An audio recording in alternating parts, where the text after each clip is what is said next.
I don't think slavery ended in 1865. I think it just evolved.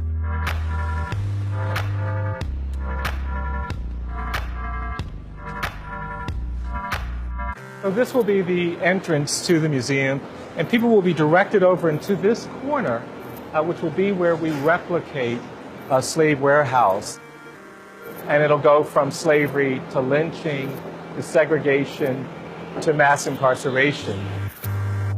Why does the United States have the highest rate of incarceration in the world? Why are there 6 million people on probation or parole? Why is it true that today 1 in 3 black male babies born in this country is expected to go to jail or prison? There is a line from slavery through racial terrorism, through segregation, that is evident in what we see in our criminal justice system today.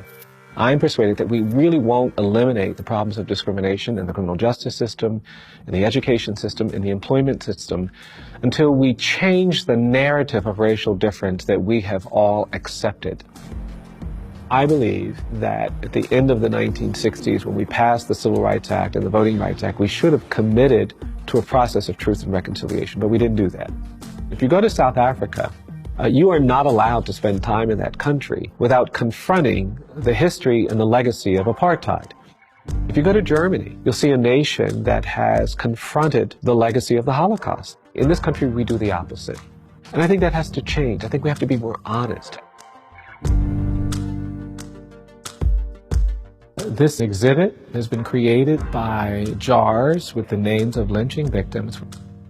Sometimes multiple people would be lynched at the same time. So this was an incident where 5 people were lynched all at the same time in Carrollton, Alabama, including a married couple.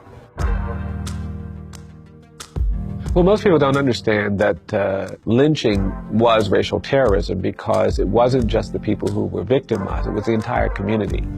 These acts of humiliation and degradation created this desensitizing to victimization.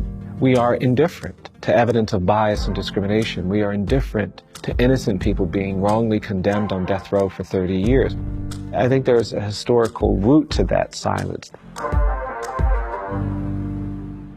My light bulb moment, it was only 8 or 9 years ago when I went to Africa for the first time. This young attorney met me at the airport and he took me to the ocean. She said, "I wanted to bring you here to say something to you." And this lawyer turned to me and he said, "I just want to say I'm sorry because this is where we lost you." And all of a sudden, by just thinking about history shifted.